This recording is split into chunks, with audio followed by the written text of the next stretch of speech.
오늘의 주제는 바로 인간을 돕는 강아지들입니다. 통계가 있는데 요새는 반려동물이라고 하죠. 많은 사람들이 반려동물을 키우는데 그 중에서 가장 많은 게 강아지랑 고양이입니다. 그 중에서 압도적으로 강아지랑 고양이 중에서 압도적으로 가장 많이 키우는 게 강아지죠.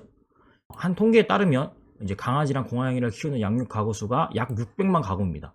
근데 이제 가구 수에는 이제 1인 가구만 있는 게 아니죠. 2인 가구도 있고 3인 가구도 있고 4인 가구도 있듯이 제가 생각했을 때 이런 거 저런 거 조합하면 약 한 450만 정도의 가구에서 강아지를 키운다라고 하는 거니까 약 한 1000만 명 정도의 사람들이 강아지를 키운다라고 볼 수 있을 것 같습니다. 이렇게 강아지라는 건 사실 굉장히 이제 익숙한 동물인데, 그리고 강아지들은 저희에게 굉장히 많은 도움이 되죠. 어떤 정서적으로 안정감을 주기도 하고. 근데 이제 사실 그런 정서적 안정감을 주는 거 말고도 그냥 어떤 특별한 특성이 있어가지고 인간에게 큰 도움이 되는 그런 강아지들이 있습니다. 그 강아지들에 대해서 알아볼 건데, 첫 번째는 리트리버예요. 리트리버는 굉장히 좀 유명한 강아지죠. 이게 털을 깎은 모습인데, 털이 풍성한 모습, 이게 굉장히 익숙한 모습이죠. 근데 리트리버는 뭘로 유명하냐면, 여러분도 아시다시피 일단 대형견이에요. 엄청 커요. 한 50cm에서 60cm 정도 되고 20cm에서 30cm 정도 되는 대형견입니다. 많은 사람들이 알고 있다시피 시각장애인 안내견으로 유명해요. 근데 리트리버 하면 시각 안내견, 이 이미지가 가장 익숙한데, 실제로 시각 안내견 중에서 가장 많이 쓰는 견종 중에 하나가 리트리버입니다. 왜 그러냐? 일단 정이 많아요. 사람을 굉장히 좋아하고 온화한 성격입니다. 시각장애인하고 같이 가는데 옆에 사람들 괜히 막 공격하고 그러면 안 되잖아요. 그렇죠? 대형견임에도 불구하고 굉장히 온순한 성격을 갖고 있고, 그 다음에 일단 대부분의 시각 안내견은 대부분의 경우 대형견을 쓴다고 합니다. 시각장애인 분들이 엉뚱한 길로 가려고 할 때 조그마한 강아지가 시각 안내견을 하고 있으면 그냥 끌려가잖아요. 그쵸? 잘못된 길로 사람이 가고 있으면 그 사람을 다시 이끌어 와야 되기 때문에, 다시 사람을 끌고 와야 되기 때문에 대부분의 시각 안내견은 대형견을 쓴다고 합니다. 그래서 그러한 점에서 리트리버는 정도 많고, 그 다음에 대형견이면서, 그 다음에 실제로 강아지 중에서 지능이 높은 편이라고 한다고 합니다. 그래서 훈련 같은 걸 받을 때 굉장히 잘 따른대요.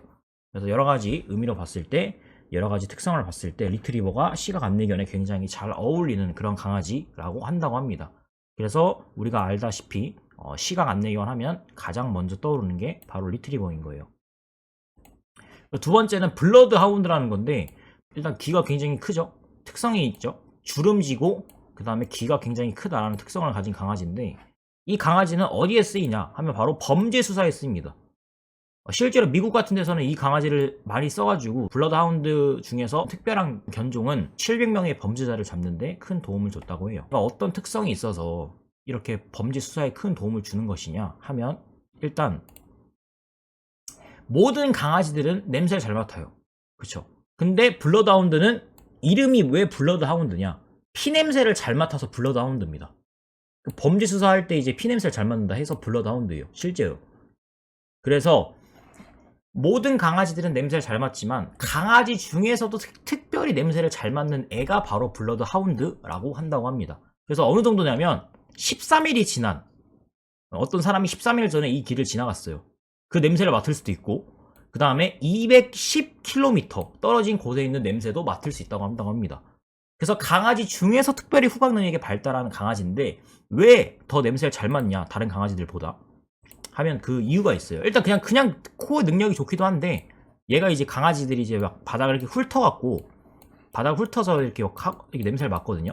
바닥을 훑을 때 여기 흙이 있잖아요, 흙이. 근데 이 귀가 이제 빗자루처럼 이걸 바닥을 쓸어요. 바닥을 이렇게 쓸면서 막 얘네가 코를 맡거든요, 냄새를. 그럼 그때 그 먼지가 코 속으로 이렇게 들어간대요. 흙먼지가 일으켜갖고. 그러니까 귀로 이렇게 먼지를 쓸면서 냄새를 맡는데, 그때 이제 빗자루처럼 작용해갖고 바닥에 있는 흙이 코로 바로 들어가게 도와준대요. 그 다음에 얼굴이 주름져가지고 얼굴 주름에 이제 흙 분자들이 이렇게 갇힌대요.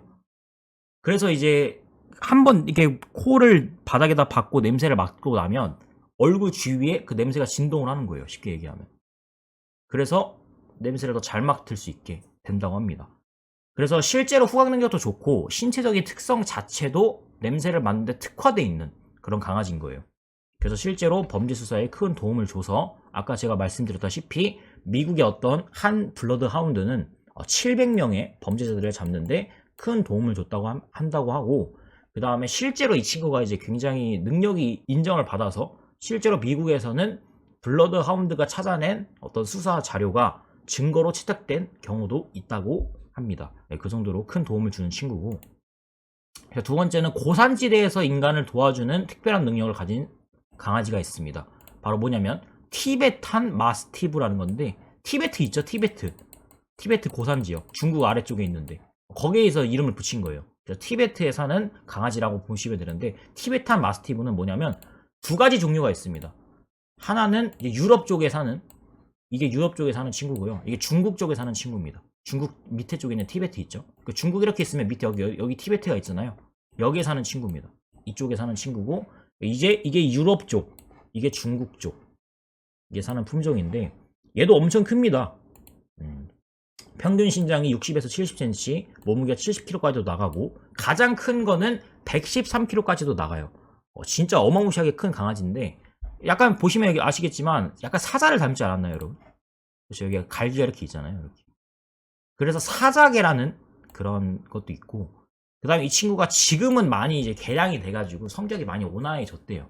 근데 옛날 때, 고대 때나 중세 때, 뭐 근대 때까지만 하더라도, 개량이 되기 전까지만 해도 이 친구가 성격이 너무 포악하고 그랬대요.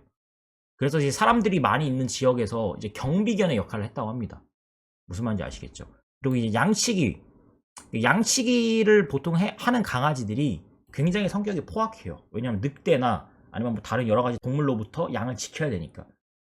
그래서 실제로 늑대를 만나면 늑대한테 막 덤비기도 하고 늑대를 쫓아내기도 할 정도로 굉장히 포악한 성격을 가졌다고 해요.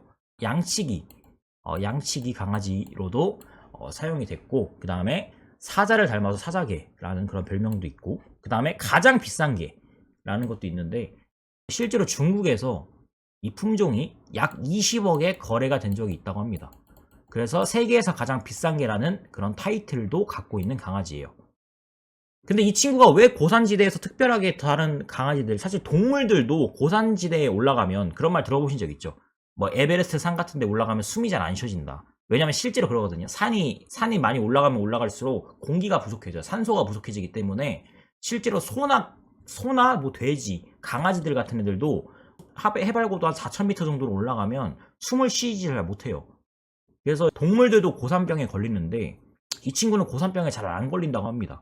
그 이유가 뭐냐면, 고산병에 걸리는 이유가 뭐냐면 산소가 부족한데 우리 몸은 끊임없이 공기 중에 있는 산소를 혈액으로 받아들여야 돼요. 끊임없이. 그래야 우리가 알고 있는 이제 신체적인 활동을 할 수 있는 거예요.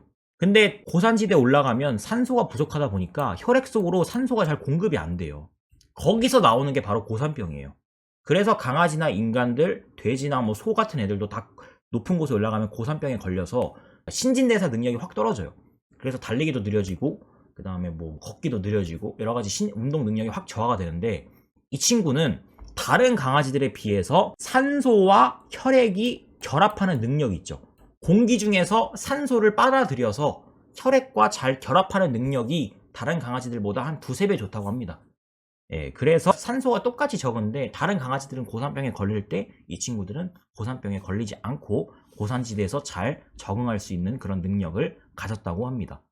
예, 그래서 옛날부터 고산지대에서 양치기 강아지 또는 경비견 강아지로 해서 인간한테 큰 도움을 줬다고 합니다. 다음은 이제 수영에 특화된 강아지인데 뉴펀들랜드 강아지예요.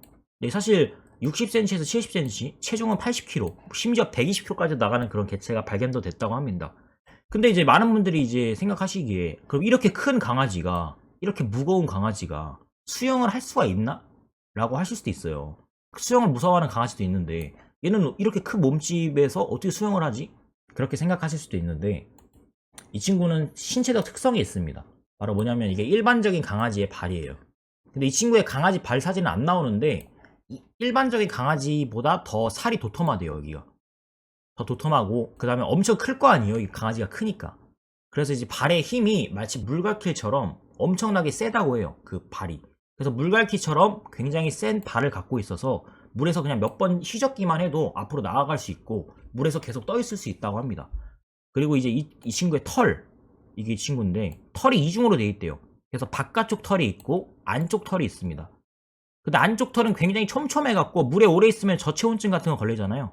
그쵸? 그것으로부터 뉴펀들랜드 강아지를 도와주고, 저체온증이 걸리지 않게 도와주고, 그 다음에 바깥쪽 털은 기름기가 많대요. 기름기가 이렇게 흐른대요. 기름기가 흘러서 물에 잘 젖지 않게. 그 소금쟁이 있죠, 소금쟁이. 소금쟁이가 물에 떠 있을 수 있는 그 이유가 뭔지 아세요? 다리에 털이 있거든요, 소금쟁이가. 근데 그 털에 기름기가 있어요. 그래서 물과 기름이 잘 섞이지 않으니까 붕 뜰 수 있는 거거든요, 소금쟁이가. 그것처럼 이제 바깥쪽 털에 기름기가 흘러가지고 물에 잘 젖지 않는, 그래서 수영에 특화된 그런 특성도 있다고 합니다. 그리고 이제 특이한 게 뭐냐면 대부분의 강아지들은 이렇게 개헤엄을 쳐요. 이렇게 막 이렇게 친단 말이에요. 바닥에 이렇게 두고 다리가 이렇게 있어갖고 다리를 아래쪽에 뻗고 개헤엄을 친단 말이에요. 근데 이 친구는 놀랍게도 평형을 한다고 합니다. 그래서 옆으로 이렇게 간대요. 대부분의 강아지들이 이렇게 가잖아요. 근데 이렇게 옆으로 수영을 한다고 합니다. 진짜 인간처럼. 다리에 힘이 강해가지고 이렇게 하는 게 아니라 이렇게 해서 수영을 할 수 있다고 합니다. 그래서 실제로 이 친구가 어떤 데 도움이 되냐면 수상 구조견으로 많이 활동이 돼요. 그래서 인간을 돕는 데 굉장히 큰 역할을 하는데 실제로 몇 가지 일화가 있습니다. 1815년에 나폴레옹 아시죠? 여러분이 아시는 이 유명한 나폴레옹 익사할 뻔한 적이 있대요. 1815년에. 근데 그때 나폴레옹을 물속에서 구한 강아지가 바로 뉴펀들랜드를 가는 강아지고, 그 다음에 안타까운 타이타닉이라는 참사가 있었죠. 이때도 수상 구조견의 역할을 했다고 합니다. 그래서 이제 많은 사람들을 구하는데 큰 도움을 줬다고 하네요. 이렇게 특별하게 인간을 더 도와주는 그런 강아지들을 알아봤는데 참 인간의 삶에서, 현재 인간의 삶에서 강아지라는 동물이 참 정서적 안정 말고도 참 많은 면에서 인간에게 큰 도움이 되는 그런 것들이 있구나 하는 것을 알아볼 수 있는 시간이었습니다.